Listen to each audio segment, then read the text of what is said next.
Listen, I'm definitely concerned. I mean, the markets are in a near to intermediate term downtrend. One of the real driving factors is the U.S. dollar and the move of the Treasury rates. And that's really the question we have to ask ourselves. Are rates done going higher? And is the U.S. dollar done going higher? And that's where we'll find the bottom for gold and silver. Physical silver and gold in your hands. Personal service, competitive prices, and zero complaints. That's Miles Franklin. Call us at 1-800-822-8080 or email us at info@milesfranklin.com. Hey everyone, this is Elijah K. Johnson with the Miles Franklin Market Update. And back with us today is Bill Baruch, the president of Blue Line Futures. Bill, thank you so much for joining us today. It's a pleasure to join you. Thank you for having me on again. Definitely. Now today we're seeing quite a big sell-off in precious metals, a continuing sell-off from yesterday.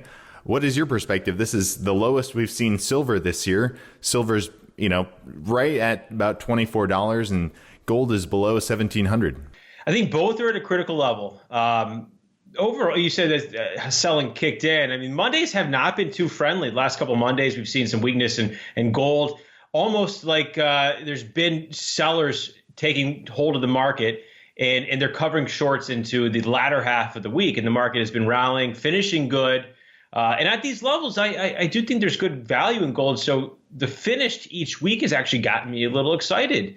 But Mondays, they're right back into it. And it makes sense, given some of the geopolitical environment that they're not going to hold long positions into the weekend and take that risk. Now, are you concerned that they could fall lower below this? I mean, if we get silver below 24, I mean, what's kind of the furthest silver could fall? Listen, I'm definitely concerned. I mean, the markets are in a near to intermediate term downtrend, but they are in a longer term uptrend, especially gold. I mean, we easily forget that gold did set a new record high last year. One of the real driving factors is the U.S. dollar and the move of the Treasury rates. And that's really the question we have to ask ourselves. Are rates done going higher? And is the U.S. dollar done going higher? And that's where we'll find the bottom for gold and silver. So to dive into that, we had non-farm payroll Friday, and that's important. And I'm hearing some whispers that there's going to be big jobs reports. So that's already being priced in right now. It could be a little bit of a buy the rumor, sell the news, or meaning, sell gold, buy after the report. But you back out a little macro here, and you obviously the COVID-19 pandemic reemerging throughout the globe, really, especially in Europe, and you're getting lockdowns there, that takes the air out of the euro and that lifts the dollar. So the dollar is increasing in value because of COVID and as a safe haven overall, and that's weighing on gold. Remember, going back to the pandemic last year, this time, March and April, gold was fighting deflationary fears. Lockdowns are deflationary fears. So unless we have a new catalyst of new stimulus measures, gold's going to struggle in that rising dollar environment. Now, so is the dollar done going higher? Well, I think that some of the worst of the European lockdowns are being priced in right now. Obviously, news overnight that Angela Merkel threatened to push those lockdowns out further does weigh on gold and help, or does weigh in the euro and helps the dollar. Now, the rates are the other story, and because you have all these inflationary tailwinds, and then you have the government, U.S. government printing more and more debt, which that debt is funded by treasuries, and so. That supply is really hitting the market. Last week, just the 7-year note auction was really, really bad. And that supply was not bought. And that cratered the bond market once again, really for the second month in a row. That auction was very poor. And that restarted the move in rates. So not only that, you do have the spread between the U.S. 10-year bond or 10-year note and the German 10-year Bund at levels pre-pandemic. So you're looking at January 2020. That's a tailwind to the U.S. dollar as well. So a lot is working against gold right now, but I feel like we're fundamentally working towards the latter innings of that. The question is, are some of these big technicals broken? And that becomes also a very big headwind for gold too. Definitely. What are those price points maybe we should be looking at to say, well, gold and silver have a good foundation here maybe, or if they break below those price points, we could see even lower prices? Well, we're moving in here today on Tuesday. 1680 in gold is a big level, big trend line going back to May of 2018.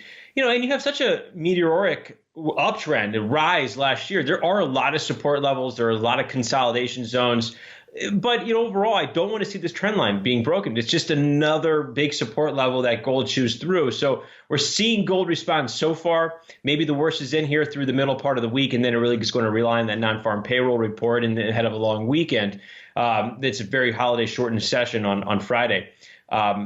Overall, too, silver closing at a new low for the year. It's not pretty to see, but 24 is a support area, and I think silver can bleed through things very easily. So it's battling there at 24. At the end of the day, you want to see buyers step in. What you don't want to see is that selling carry in through Wednesday and Thursday, even ahead of non-farm payroll. So those support levels are there, but they definitely have their work cut out for it. Both metals do. You mentioned the non-farm payroll, and it seems like it's going to be good numbers coming out. So that's good for the economy and possibly then bad for gold. Now, it seems like the thought right now is that in the U.S. we're kind of getting out of this pandemic, right? Texas is completely open up. A couple other states are. So what is your perspective on that and with respect to how that's impacting precious metals? I think there's two sides to the coin, and obviously, as we discussed, the rate environment, because as these state and local governments reopen, it's inflationary, even though it's not showing up in the Fed's metrics. But that in and of itself, coupled with the printing of debt in Washington, is a tailwind to the rate story, and that is a headwind for gold. Overall, I think the best case scenario to focus on the jobs report, because that's really the next big hurdle here as an economic event on Friday, is in the case that we are seeing some expectations price in maybe a 1 million job gains for March, which would really make sense because you had new stimulus measures coming out, you have plans for reopening, service sectors hiring, weather getting warmer, as you mentioned, Texas opening up in other states. So it would make sense to see a big jobs report. But the best case scenario for gold would really, in the metal sector in general, would be seeing something not quite that good, but also you don't want anything bad because overall a bad number could really weigh on sort of lockdown feels, but just bad enough would be the way to go. And again, I'm looking at that from an equity perspective too. And that's sort of where I want it to be. I don't want to see a reason for any sharp real sell-offs in the equity markets because of a very bad report. And I don't think a bad report is going to be the case, but that could sort of bleed in. I mean, we saw on Monday this week just the hedge fund blow up and the volatility that was the ripples through all markets because of it. And then that's something you don't want to see as a big sell-off in equities that would then hurt the metal space as well. Can you expand on what really happened this week in the equity markets? We saw the fallout really of Archegos. So can you expand exactly what happened there? It's very common for hedge funds to take very concentrated positions and very large funds like they are. As a family office, they don't have to report themselves. So they can really concentrate positions very, very heavily. They can work with a number of broker dealers, which is what we've seen. Those margin calls began mounting, and overall, one of the interesting things is really when you have an onion and there's just layers as it peels back. Everybody saw that tremendous close on Friday. I got excited for it. I mean, equities, they surged into the close. You had gold, silver, and platinum all move up as well. So things look really good. And then you get that onion and you start peeling the layers back. So Archegos had to liquidate large positions in a lot of media stocks from the U.S. and as well as China. And things like this Viacom CBS were down 50% on the week. But also, at some point on Friday, they were down. Viacom CBS was down 40% at one point. Those liquidations sort of cratered through because you a lot of times a broker dealer would take such concentrated risk only if it's hedged out with something else. So if they're unwinding a position, for instance, selling Viacom, selling Discovery, Tencent, and whatnot, they're also liquidating what was a short position in, say, the NASDAQ index or some other way of being of protection. And that could have explained the big surge late in the session as well. So a lot of that was kind of found out through the weekend.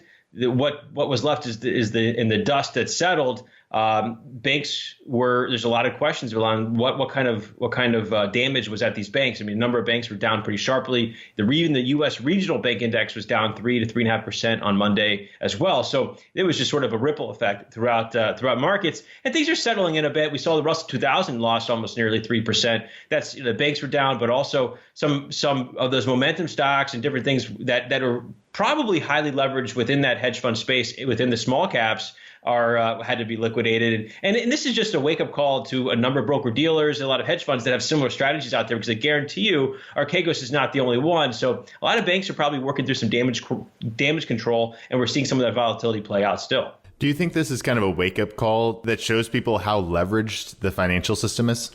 I think it can be. I think it can be because the zero interest rate policy really encourages to investors to go find almost, I mean, it's not risk-free return, but to take larger risks actually to find that return.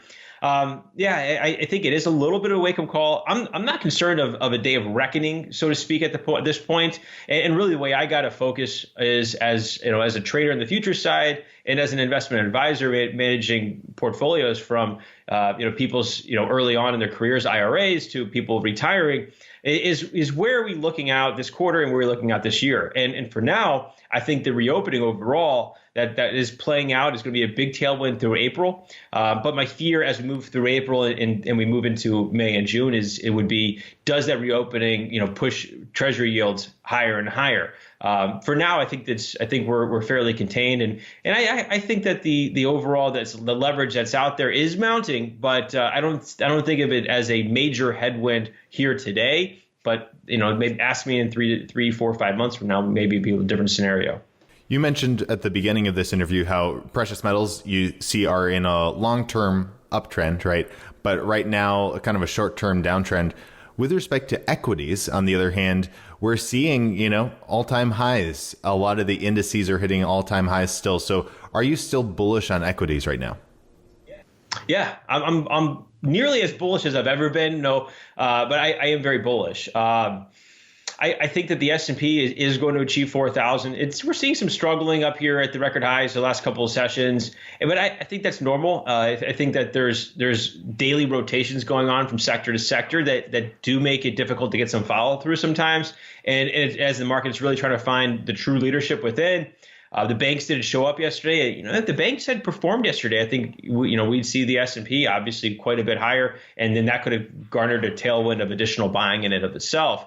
But I am very bullish. I think the S&P out above 4,000 makes a lot of sense. And then I think that we're going to see my 12-month rolling target of 4,600 in the S&P. Until I see something that changes my mind, I do think that we could see 4,600 in the S&P. Now, some people might be a bit confused because it's like, well, gold is kind of a hedge against, inflation and, financial turmoil and all of that. And then if you're saying also the stock market is going up, how can they both go up simultaneously? Well, there is a lot of money that's out there and a lot of cheap money that's out there. So I think that's really does help to explain it. And that's why gold's struggling right now, because the dollar has gained value, and gold really needs to be in an environment where the dollar at least is stagnant and not gaining value, not 3% off of yearly lows. So I think that's a headwind for gold right now. But I do think that both the S&P and gold can perform. We saw this through different times last year where the market was in recovery mode and rebounding very strongly, and gold was setting a new record high. So I don't think that really is a reason to hold back. But I think that the dollar is really the headwind for everything at this point. Definitely. And with respect to like what the Fed is doing, I mean, people are looking at the dollar and looking at inflation. Where do you see kind of going into the rest of the year, the dollar heading? I think that we're at near the upper end of the range where the dollar can be. And I don't think anybody really wants to see the dollar get much stronger, because at the end of the day, the dollar was the sacrificial lamb to the global pandemic recovery last year. And we're not through it yet. So I do think that the dollar has a ceiling that is, if not here, it's very near. So I do think that we're going to see different times, though, where different countries may have struggles with containing the pandemic, which is what we're seeing here in Europe right now. Canada could be the next one that does have a little bit of an issue as well. That could weaken the Canadian dollar against the U.S. dollar, which it is already well off its yearly highs. So I think that's something we want to focus on is where the pandemic may not be contained. At the end of the day, too, it's the U.S. that is rolling out the vaccine better than most countries, and that's a tailwind to the U.S. dollar right now. All right. Well, Bill Baruch, thank you so much for giving us updates on all of these markets. If viewers are interested in learning more about, what's going on, definitely hit the subscribe button and the bell icon so you'll be notified of all the new interviews we're doing. And if people would like to learn more from you, where can they find you, Bill? They can visit us at bluelinefutures.com. There's a link on there. You can sign up for our research. We put out daily research. It's consistent. It gives readers a fundamental backdrop, a technical backdrop, our proprietary levels and bias. So you know how to trade the market that day. We don't really tell you what to trade unless you're working with one of our brokers, but it helps give you a game plan. And the research, we have people who are novice, who just started trading that are reading it. And we have people who are professional and trading for a living that we don't talk to as at our desk, but they're out there doing their own thing and liking our research. So hit our website, bluelinefutures.com, and on there you can find different pieces of research, different videos, but also you can sign up for a free trial of our research and check it out. Fantastic. Bill Baruch, once again, thank you so much for your time and God bless. Thank you for having me.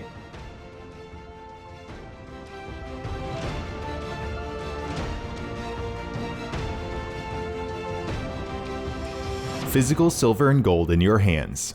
Personal service, competitive prices, and zero complaints. That's Miles Franklin. Call us at 1-800-822-8080 or email us at info@milesfranklin.com.